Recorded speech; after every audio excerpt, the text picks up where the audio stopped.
MP study YouTube channel में आपका स्वागत है और मैं दीपक कुमार। आज हम लोग फिजिक्स की सीरीज़ में एक और शानदार टॉपिक का एक कैलकुलेशन आपको सिखाने की कोशिश करेंगे। और आज हम लोगों ने जो टॉपिक लिया है वो है अधिकतम सुरक्षित वेग यानी मैक्सिमम सेफ स्पीड। ये एक्चुअल में ये जो टॉपिक है ये है आपका सर्कुलर मोशन का, ठीक है भाई। तो सर्कुलर मोशन बोल लीजिए या फिर आप वृत्तीय गति बोल लीजिए हिंदी में। वृत्तीय गति में जब कोई भी बॉडी किसी वृत्ताकार पथ पर गति करती है तो वो एक मैक्सिमम स्पीड से ज़्यादा स्पीड नहीं बढ़ा सकते। तो वो मैक्सिमम स्पीड का कैलकुलेशन हम लोग सीखेंगे और ये टॉपिक जो है बाकायदा पीएनएसटी में एज अ क्वेश्चन पूछा गया है। तो जितने भी पीएनएसटी से संबंधित स्टूडेंट हैं इस क्वेश्चंस को आप देखिए कि कैसे सॉल्व कर सकते हैं।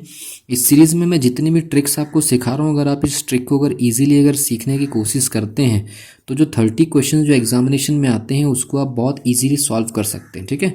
अगर मान लीजिए इस चैनल पर नए हैं तो सबसे पहले चीज़ तो आप चैनल को सब्सक्राइब कर लीजिए, बेल आइकन को प्रेस कर लीजिए, ठीक है। इस वृत्ताकार पथ की त्रिज्या मैंने ले लिया r और इस रोड और ये क्योंकि वृत्ताकार पथ है तो अभिकेंद्री बल लगेगा F अंदर की तरफ। उस F की वैल्यू मैं आपको बता दूं, F की वैल्यू जो होगी वो होगी आपकी mv²/r। तो सबसे पहला क्वेश्चन तो ये पूछा जाता है कि वृत्ताकार पथ में लगने वाला जो बल होता है वो अंदर की तरफ उसकी वैल्यू कितनी होती है mv²/r। इस पर कई बार न्यूमेरिकल पीएनएसटी में आ चुका है, ठीक है। लेकिन हमको क्या निकालना है कि इस वृत्ताकार पथ में ये बॉडी गति करते समय सेफ भी होना चाहिए और इसमें किसी भी प्रकार का कोई मैकेनिकल डैमेज ना हो, इसके लिए कितना अधिकतम वेग होना चाहिए, ठीक है। कई बार आप लोगों ने देखा होगा ऐसी रोड के ऊपर 30 किलोमीटर पर आवर की स्पीड का एक सिंबल या एक संकेत लगा होता है कि 30 किलोमीटर प्रति घंटे की रफ्तार से ज़्यादा नहीं चलना है। तो वो स्पीड को हम कैसे कैलकुलेट करते हैं, मैक्सिमम सेफ स्पीड, वो वैल्यू मैं आपको बता दूं, वो कुछ इस प्रकार से लिखी जाती है, ठीक है। म्यू आर का मतलब वही कैपिटल आर है, यहाँ पर मैं स्मॉल आर से डिनोट कर रहा हूँ, ठीक है। यहाँ पर म्यू जो है, म्यू उस रोड का घर्षण गुणांक है, कोएफिशिएंट ऑफ फ्रिक्शन, ठीक है भी। और जो स्मॉल आर जो दिख रहा है वो है आपकी त्रिज्या, जो यहाँ पर डायग्राम में कैपिटल आर है। और एक और चीज़ आपको दिख रही होगी v, है ना, सॉरी जी, तो जी हो जाएगा आपका वही गुरुत्वीय त्वरण, ठीक है।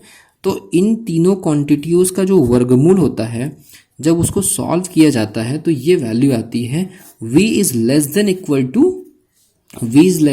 To mu r g, root mu r g. इसका मतलब ये है v की वैल्यू इस वैल्यू से ज़्यादा नहीं होना चाहिए, इसके इक्वल भी है तो ये समझ लीजिए कि ये बिल्कुल सेफ कंडीशन है। अगर इससे कम या इसके बराबर होना चाहिए, इससे ज़्यादा नहीं होना चाहिए।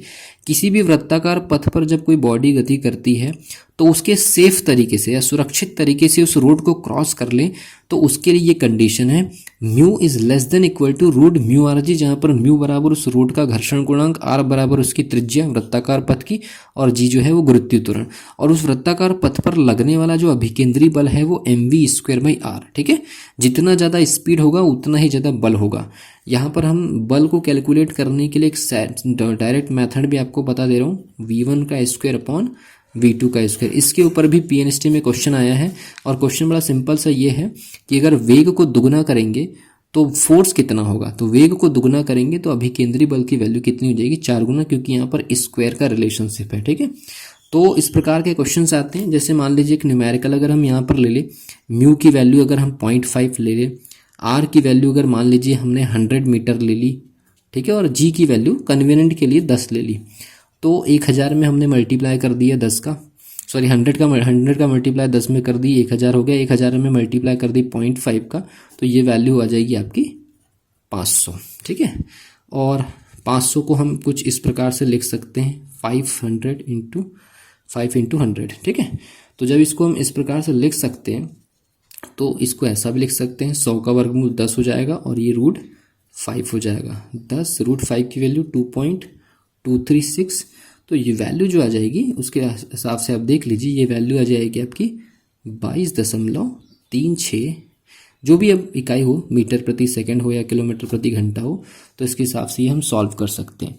तो मैंने आपको एक न्यूमेरिकल भी बता दिया, इसका फॉर्मूला भी बता दिया, और न्यूमेरिकल जस्ट इसी प्रकार से आते हैं।